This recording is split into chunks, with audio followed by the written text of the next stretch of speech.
पुरानी तकनीक की अपनी समस्याएं थी, बहुत श्रम साध्य कार्य था, लेबर बहुत लगता था।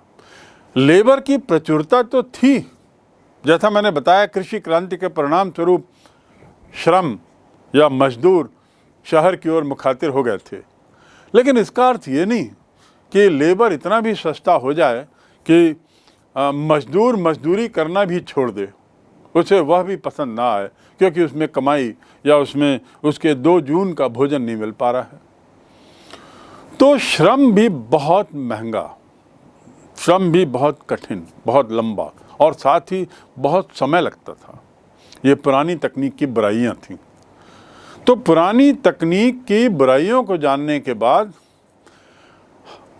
हम ये भी जाने कि कताई जो होती थी, बुनाई के बाद कताई, ये कताई का फैक्ट्री उत्पादन और इसकी वृद्धि कैसे की जाए, इसको लेकर बहुत सी खोजें हो रही थी। जैसे लोहे के क्षेत्र में हुई कि कैसे उत्तम लोहा निकाला जाए, कैसे लोहे की गुणवत्ता को बढ़ाया जाए और कैसे लोहे के विभिन्न सामान बनाए जाएं। ऐसे ही कपास के क्षेत्र में भी, कॉटन के क्षेत्र में भी, कताई बुनाई के क्षेत्र में भी नए नए आविष्कार, नई नई खोजें हुई। बहुत चिंतन हुआ कि कपास का उत्पादन, फैक्ट्री उत्पादन, कताई का फैक्ट्री उत्पादन कैसे हो और इसमें वृद्धि कैसे हो। फैक्ट्री उत्पादन से अर्थ क्या है? फैक्ट्री उत्पादन से अर्थ ये है कि श्रम कैसे कम से कम किया जाए और उत्पादन की मात्रा कैसे बढ़ाई जाए, प्रतिदिन उत्पादन का दर कैसे बढ़ाया जाए ताकि पर्याप्त मुनाफा हो सके। इस पे काफ़ी खोज, काफ़ी सोच, काफ़ी आविष्कार हुए। उनमें प्रमुख आविष्कारों की ओर अब थोड़ा हम नज़र डालें, जैसे हमने लोहे के संबंध में डाला। सबसे पहला आविष्कार था उड़न तुरी करबा, यानी फ्लाइंग शटल लूम। उसे हम हिंदी में कहते हैं उड़न तुरी करबा या करघा, उड़न तुरी करघा। फ्लाइंग शटल लूम, लूम यानी करघा, जिसका आविष्कार 1733 में जॉन के ने किया। लोहे के मामले में पहला आधुनिक आविष्कार धमन भट्टी के रूप में 1707 में हो गया था। उस हिसाब से देखा जाए तो कपास के क्षेत्र में या कॉटन या सूती वस्त्रों के क्षेत्र में पहला कदम आधुनिकता की ओर 1733 में उड़न तुरी करघा, फ्लाइंग शटल लूम, जॉन के द्वारा। दूसरा है स्पिनिंग जेनी, जो एक तरीके की कताई मशीन है, स्पिन करती है, स्पिनिंग जेनी। जेम्स हारग्रीव के द्वारा की गई ये आविष्कार संभवतः कपास या वस्त्र उद्योग में सबसे महत्वपूर्ण आविष्कार था। स्पिनिंग जेनी का आविष्कार संभवतः कपास या वस्त्र उद्योग के क्षेत्र में सबसे महत्वपूर्ण आविष्कार माना जा सकता है, जिसका आविष्कार किया था जेम्स हारग्रीव ने 1765 में, 1765। इसे हम हिंदी में, स्पिनिंग जेनी को हम हिंदी में क्या कहते हैं? कताई मशीन। तीसरा आविष्कार जो औद्योगिक प्रगति को दिशा देता है वस्त्र के क्षेत्र में, वह कहलाता है water frame. Water frame 1769, Richard Arkwright, क्या नाम है? रिचर्ड आर्कराइट के द्वारा 1769 में स्पिनिंग जेनी में सुधार के साथ जल शक्ति से चलने वाला वाटर फ्रेम सूत काटने का यंत्र। इसमें 2 बिंदु हैं। पहला ये कि ये स्पिनिंग जेनी में सुधार था। स्पिनिंग जेनी जिसका आविष्कार किसने किया था? हारग्रीव ने, जेम्स हारग्रीव ने किया था। उसमें ये सुधार है। पहली बात। दूसरी बात, सुधार किस रूप में है? जल शक्ति का उपयोग, श्रम के बदले जल शक्ति की मदद से स्पिनिंग का प्रावधान करना। वाटर फ्रेम सूत कातने का यंत्र, वाटर फ्रेम सूत कातने का यंत्र। आर्कराइट के इस आविष्कार ने महान सूती उद्योग की नींव डाली और कारखाने व्यवस्था को जन्म दिया। जब लेबर लगता था तो दिक्कत होती थी स्पेस की, दिक्कत होती थी सततता की, स्पिनिंग करने में दिक्कत होती थी लंबे समय तक स्पिनिंग मशीन के चलने की। पर जब ये जल शक्ति से चलाया जाने लगा, पानी के जरिए चलाया जाने लगा, पानी की ताकत से उसको स्पिन किया जाने लगा, तो ये तीनों दिक्कतें समाप्त हो गईं। और इस आविष्कार ने, आर्कराइट के इस आविष्कार ने महान सूती उद्योग की नींव रखी। और ये घटना कब की है? 1769। इसके ठीक 100 वर्ष बाद, याद रखने के लिए, महात्मा गांधी का जन्म होता है 1869 में। तो गांधी के जन्म से 100 वर्ष पूर्व, आप याद रख सकते हैं, आर्कराइट ने स्पिनिंग जेनी का मॉडिफिकेशन किया था। चौथा आविष्कार है म्यूल। म्यूल क्या है? एक ऐसी मशीन जो हारग्रीव और आर्कराइट के आविष्कारों का एक तरीके से समन्वय है। पहले जो दो आविष्कारों का मैंने जिक्र किया, हारग्रीव और उसके बाद आर्कराइट के द्वारा उसमें सुधार, अब यहाँ पे सुधारों पर सुधार हो रहा है। हारग्रीव के आविष्कार को सुधारा आर्कराइट ने, और आर्कराइट और हारग्रीव के दोनों के जो आविष्कार थे, एक तरीके से म्यूल उसका मिश्रण है। म्यूल उसका एक आधुनिक रूप था। इस मशीन का आविष्कार 1779 में हुआ। म्यूल का आविष्कार 1779 में क्रॉम्पटन के द्वारा यह आविष्कार हुआ। किनके द्वारा? क्रॉम्पटन ने 1779 में इसका आविष्कार किया। ये आर्कराइट और हारग्रीव, इनके आविष्कारों का एक तरीके से एक समुचित समन्वय था, मिश्रण था। और इस यंत्र से बारीक सूत और बढ़िया मखमल, इसका उत्पादन शुरू हो गया। बारीक सूत, पहले जो सूत होता था उसको कोर्स सूत कहते थे, कोर्स, थोड़ा मोटा। तो कोर्स सूत शरीर को उतना नहीं भाता था। अब यहाँ पर बारीक सूत का निर्माण शुरू हुआ और साथ ही बढ़िया मखमल निर्मित किया जाने लगा। किससे? म्यूल से। म्यूल के आविष्कारक क्रॉम्पटन ने पुराने दो आविष्कारों के सम्मिश्रण से म्यूल का निर्माण किया था।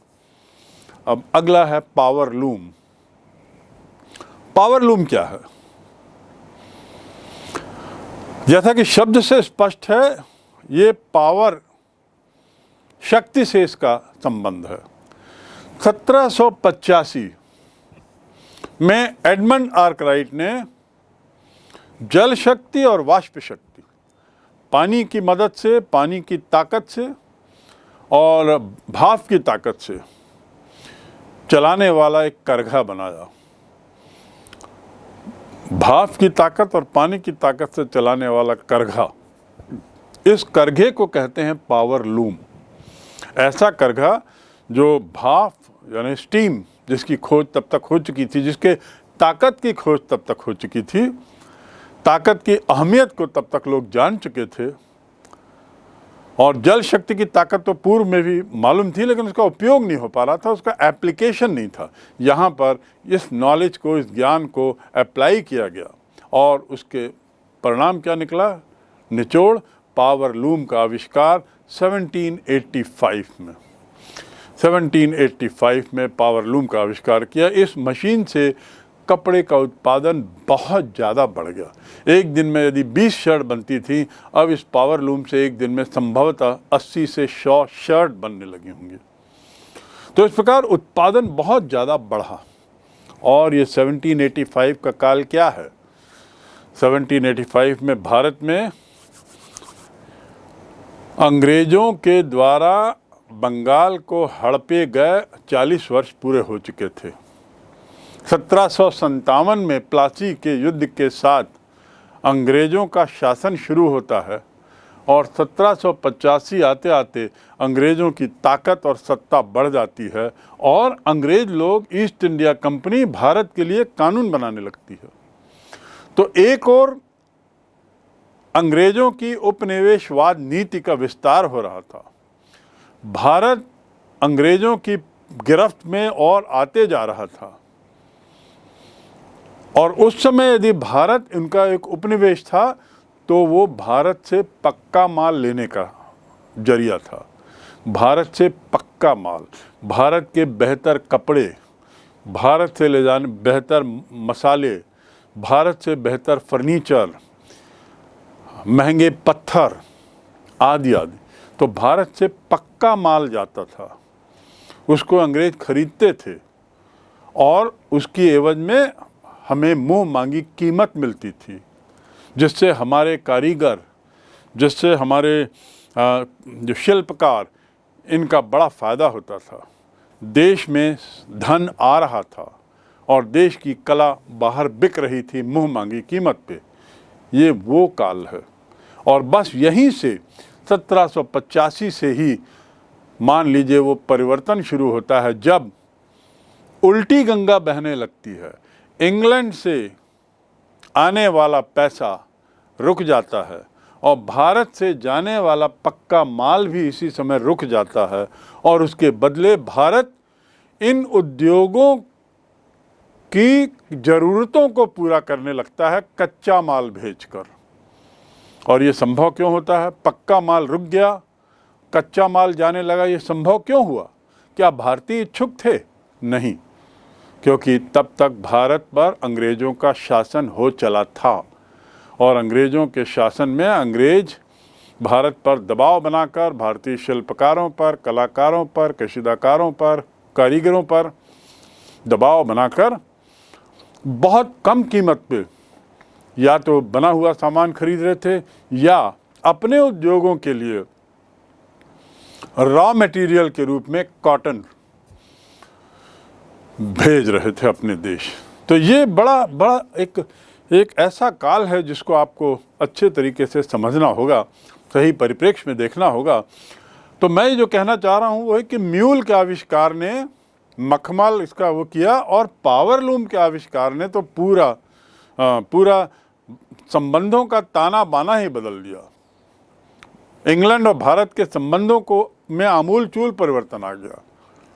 वहाँ की औद्योगिक क्रांति ने भारत को किस तरीके से प्रभावित किया, इसका ये एक बहुत बड़ा उदाहरण है।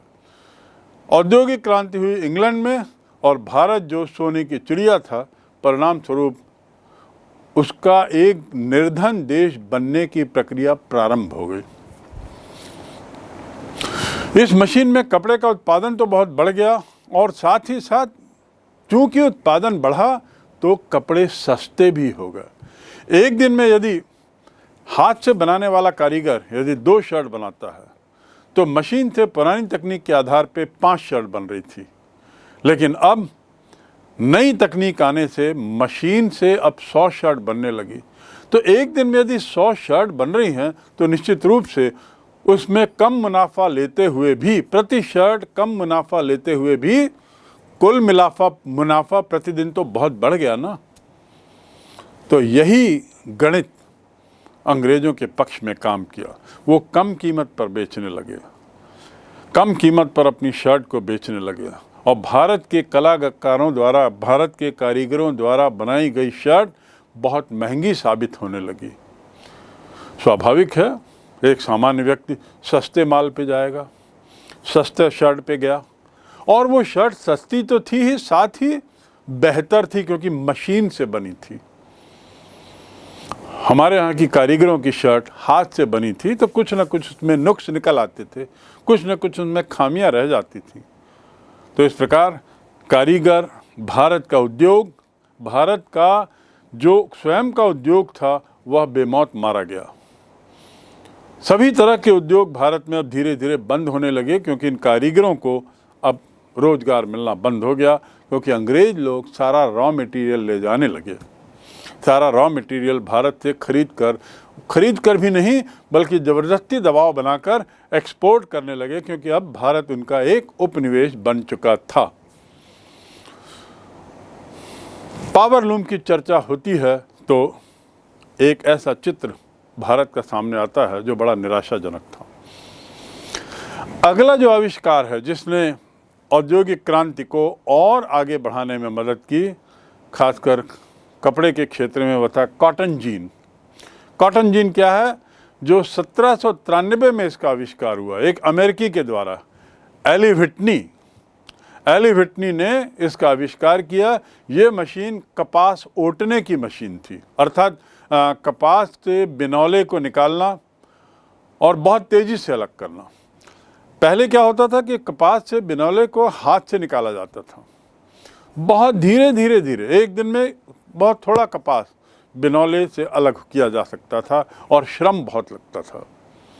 अब यहाँ मशीन आ गई और फिर ऐसी मशीन आई जिसने बिनौले और कपास को अलग करने की प्रक्रिया में बहुत तीव्रता लाई।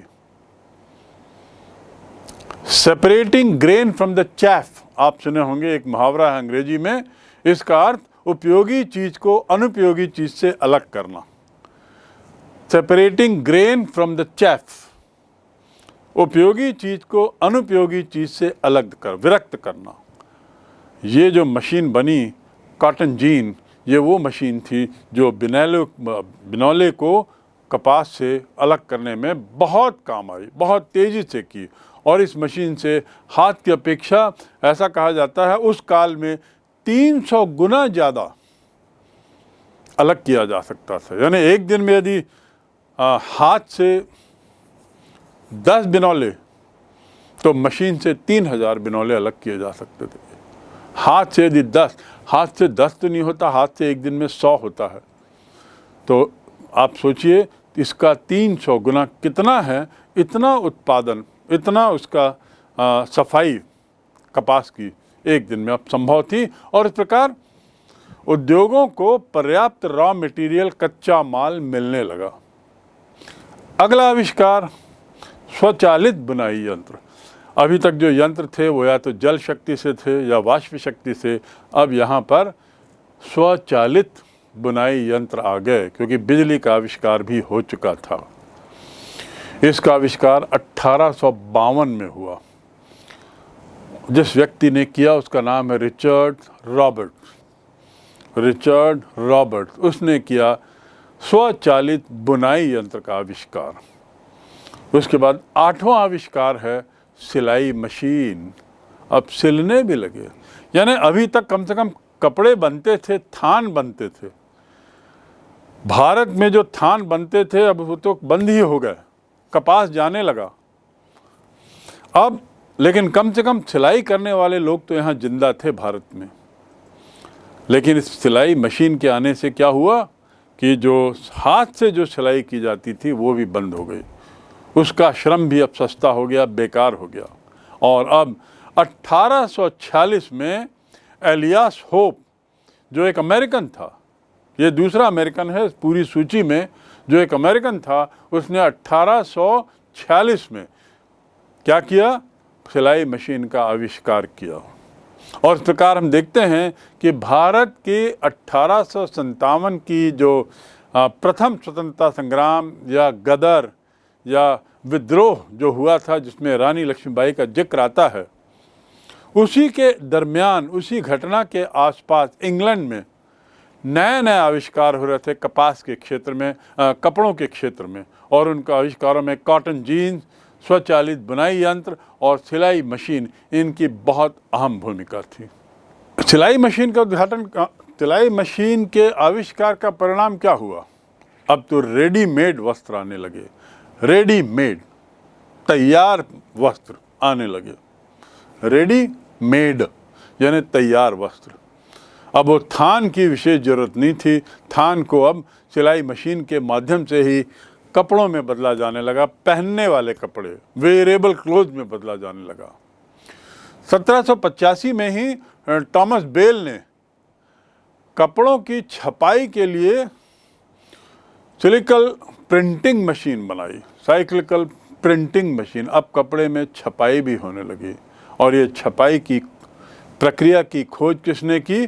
थॉमस बेल ने, जिसने एक छपाई मशीन का आविष्कार किया और इस प्रकार अब कपड़ों में छपाई के माध्यम से अलग अलग डिज़ाइन आने लगी।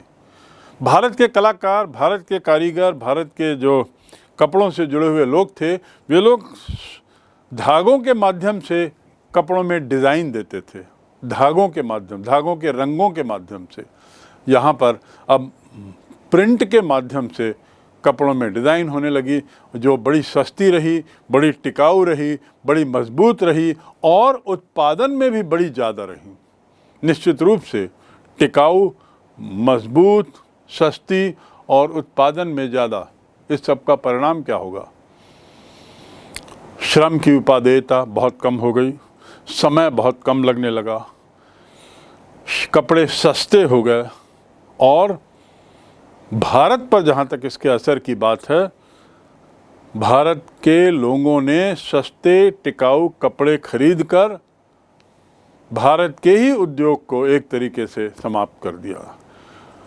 मैंने पूर्व में कॉटन, कपास का जिक्र करते हुए कहा था कि इंग्लैंड की औद्योगिक क्रांति का बहुत निकट का संबंध है भारत से। ये निकट का संबंध दुर्भाग्य से भारत के लिए अच्छा नहीं था। भारत का जो कपास उद्योग था, जो वस्त्र उद्योग था, इतना विशाल था, इतना शानदार था कि उसकी मांग पूरी दुनिया में थी और उसके लिए विदेशी यात्री भारत आते थे। यदि वास्को डी गामा, कोलंबस, ये लोग भारत की खोज के लिए निकले थे तो उसके पीछे एक कारण था भारत का वस्त्र उद्योग। भारत के शानदार गलीचे, शानदार वस्त्र, मसलिन के सामान, रेशम के सामान, इसको खरीदने के लिए ये लोग इतनी लंबी यात्राएं करते थे। अब ये औद्योगिक क्रांति के परिणाम स्वरूप जो आविष्कार हुए और अंग्रेज़ों ने जो उपनिवेशवाद की नीति अपनाई, जिसमें वहाँ के राजाओं ने, रानियों ने अंग्रेजी व्यापारियों को बहुत मदद की, उससे भारत एक निर्धन देश बनने में बहुत तीव्रता से अग्रसर हो चला। और इसमें भारतीय लोग भी जिम्मेदार थे, जिन्होंने विदेशी सामानों को अपनाया और इस बात की चिंता नहीं की कि इससे भारतीय उद्योग प्रभावित हो रहा है। तो इतिहास से हमें कुछ सीखना भी है। इस कपड़ा उद्योग के माध्यम से आपको ये जानना है कि विदेशी वस्तुओं के भोग से क्या नुकसान फ़ायदे होते हैं। वर्तमान परिप्रेक्ष्य में भी हम बारंबार सुनते हैं कि हमें चीन का सामान नहीं खरीदना चाहिए क्योंकि हमारा काफ़ी पैसा चीन जा रहा है। ऐसे ही उस समय भी ऐसी ज़रूरत थी। एक प्रसिद्ध दो पंक्ति है एक शायर की, पतलून की ताक में लंगोटी भी गई, पतलून की ताक में लंगोटी भी गई, पतलून यानी कोट, डबल रोटी की ताक में रोटी भी गई। मैं फिर से दोहरा दूं, पतलून की ताक में लंगोटी भी गई, डबल रोटी की ताक में रोटी भी गई। परिणाम, भारत सोने की चिड़िया न होकर अब एक निर्धनतम देशों की श्रेणी में आ गया। यहां देखिए, आप एक चित्र देख रहे हैं।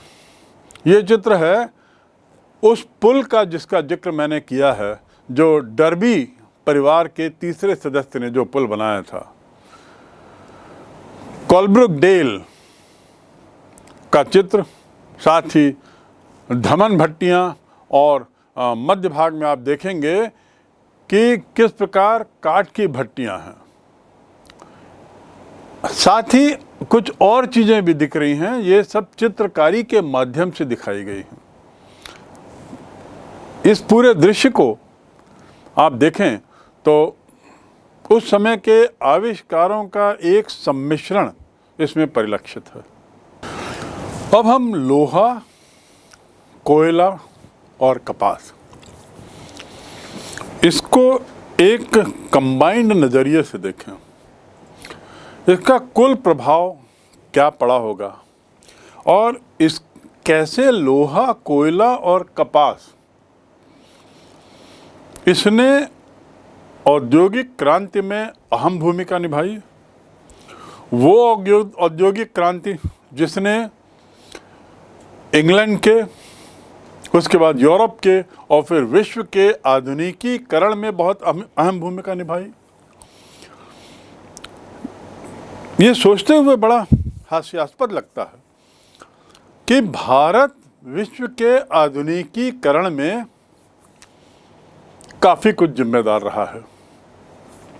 यदि इस घटनाक्रम को देखें तो आप देखेंगे कि इंग्लैंड में कोयला और लोहा था, उसके लिए वो किसी और अन्य देश पर निर्भर नहीं था।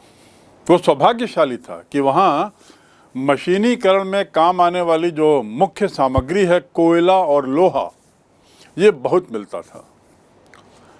और इसके अलावा जो अन्य खनिज भी थे वो भी उसके पास काफ़ी थे, जैसा मैंने बताया तांबा, रांगा और सीसा आदि। लेकिन इस्तेमाल में आने वाले लौह क्वालिटी की कमी थी और उसके लिए एक के बाद एक आविष्कार हुए। उस खनिज को तरल धातु के रूप में कैसे बदला जाए, उसके लिए आविष्कार हुए। सदियों तक पुरानी प्रक्रिया, जो प्रगलन प्रक्रिया थी, वो जिसमें काठ कोयले का उपयोग होता था, काठ कोयले की अपनी बुराइयां थीं, अपनी दिक्कतें थीं। इस काठ कोयला की समस्या को दूर करने के लिए कुछ आविष्कार हुए। और काठ कोयले की एक और बुराई थी, यहाँ पे बताना उचित होगा कि काठ कोयला एक जगह से दूसरी जगह ले जाते समय भी टूट जाता था, चूरे बन जाता था। और चूरा कोयला तो और भी कम गर्मी देता था, यानी वो लोहे के लिए बिल्कुल उपयुक्त नहीं था, पर था। इसीलिए शुरू में जो कोयले लोहे बने वो घटिया क्वालिटी के थे और इसलिए लोहे की महत्ता, लोहे की जो उपयोगिता होनी चाहिए वो उस रूप में नहीं हो पाई जिस रूप में धमन भट्टी के आविष्कार के साथ हुई। अर्थात कोयला तो पहले भी था इंग्लैंड में, लोहा भी पहले भी था इंग्लैंड में, तो बदला क्या? क्रांति किसने दे दी? क्रांति क्यों हुई? धमन भट्टी का आविष्कार। और धमन भट्टी के बाद होने वाले आविष्कारों ने कोयले की गुणवत्ता से यूरोपियन और इंग्लैंड के लोगों को वाकिफ कराया। मैं इस बात की ओर आपका ध्यान आकर्षित करना चाहता हूँ कि धमन भट्टी के आविष्कार ने और उसके बाद जो अन्य आविष्कार हुए, जो डर्बी परिवार ने किए, जिसमें अब्राहम डर्बी सबसे पहले थे, उन्होंने इन समस्याओं का जो निराकरण किया, जो क्रांति लाई, धमन भट्टी, जिसे अंग्रेजी में ब्लास्ट फर्नेस भी कहते हैं। विज्ञान के जो विद्यार्थी हैं, ब्लास्ट फर्नेस का अध्ययन उनके अपने विषय के अध्ययन का एक अहम हिस्सा है, खासकर रसायन शास्त्र में। पत्थर का कोयला, गंधक और अपद्रव्य निकालकर कैसे लोहे को मजबूत बनाया जाए, ये जब सुधार हुआ। इस आविष्कार से फ़ायदा ये हुआ कि भट्टियों को काठ कोयले पर अब निर्भर नहीं रहना पड़ा और कोक पर्याप्त था। पिघला हुआ लोहा निकलता था जिससे ढलाई होने में बड़ी सरलता होती थी। पिघला हुआ लोहा। तो ये मैं इस बात को इसलिए बता रहा हूँ कि लोहे के पिघलाने की प्रक्रिया में जो सुधार हुआ उसने लोहे की महत्ता से यूरोप को वाकिफ कराया। उसने यूरोप में वो क्रांति लाई जिससे उद्योगों की स्थापना हुई, मशीनों का निर्माण हुआ। ऐसी मशीनें जो स्थायी थीं, ऐसी मशीनें जो मजबूत थीं, ऐसी मशीनें जो गति की तीव्रता को सह सकती थीं। इस ढलाई के परिणाम से ही, और फिर द्वितीय डर्बी ने तो उसमें पिग आयरन थे, फिर रॉट आयरन बनाया और उसके बाद रॉट आयरन बनाने से और लोहे में मजबूती मालूम पड़ी और अंत में फिर उसके बाद तीसरे डर्बी ने भी और विकास हुआ। हेनरी कोर्ट ने तो आलोडन पदभट्टी बना दी और बेलन मिल आदि का निर्माण हुआ। अर्थात तात्पर्य ये है कि यदि हम लोहा, कोयला और कपास इसको एक नज़रिए से देखें, एक साथ देखें, तो स्पष्ट होगा कि औद्योगिक क्रांति की शुरुआत संभवतः लोहे की मजबूती से वाकिफ होने से हुई। और लोहे की मजबूती वाकिफ करने का श्रेय किसको जाता है? डर्बी परिवार को, धमन भट्टी को। ये तो हो गया लोहे का होना, लोहे की महत्ता। और लोहा पिघलता क्यों था? क्योंकि कोयला भी था। ठीक, तो एक और लोहा था मशीन बनाने के लिए जो आवश्यक इनपुट है वो, दूसरी ओर सस्ता श्रम था। सस्ता श्रम कहाँ से आया? वही कृषि क्रांति से, जिस पर मैं विस्तार से अब नहीं जाऊंगा। तो सस्ता श्रम, मजबूत लोहा और उस समय की तत्कालीन ज़रूरतों को पूरा करने के लिए जो कॉटन की ज़रूरत थी, जो कपास की ज़रूरत थी, वो भी उनको पर्याप्त मिल गई। तो कपास की ज़रूरत को पूरा किसने किया? भारत ने। आगे चलकर इन मशीनों में जो सुधार हुए, उस सुधार की ज़रूरत आखिर क्यों पड़ी? क्योंकि अंग्रेज अब भारत को एक उपनिवेश बना चुके थे। भारत में अपनी पकड़ मजबूत बना चुके थे। भारतीयों को विवश भी कर रहे थे ज़्यादा से ज़्यादा कपास के उत्पादन के लिए, फिनिश्ड प्रोडक्ट के लिए नहीं, कपास के उत्पादन के लिए ज़्यादा से ज़्यादा अब विवश कर रहे थे। तो इस प्रकार हम कह सकते हैं कि औद्योगिक क्रांति में भारत की अहम भूमिका थी, लेकिन भारत की इस अहम भूमिका ने भारत को ही डुबा दिया। भारत को भारी नुकसान मिला। यहाँ देखिए एक चित्र कि जो खदान थी, खदान से कैसे कोयला निकाला जा रहा है। खदान की एक गहराई होती है, नीचे जाना होता है। उस गहरी खदानों में बच्चों को भेजा जाता था, क्योंकि जो खदान की जो लंबाई चौड़ाई या उसका जो आकार होता था वो नैरो सुरंग जैसा होता था, और उसमें बच्चों का जाना आना थोड़ा सरल था। इस प्रकार बाल मजदूरों की शुरुआत भी इंग्लैंड में हुई। वह देश जो आज दुनिया में बाल मजदूरों के ना होने की दुहाई देता है और बाल मजदूरों के लिए संघर्ष कर रहा है, वहाँ पर बाल मजदूरों की शुरुआत कैसे होती है आप देखें। और ये चित्र और ऐसे कई चित्र आपको स्पष्ट इस बात की ओर इशारा करेंगे कि इंग्लैंड में औद्योगिक क्रांति में इन बाल मजदूरों का बहुत योगदान था। दुर्भाग्य से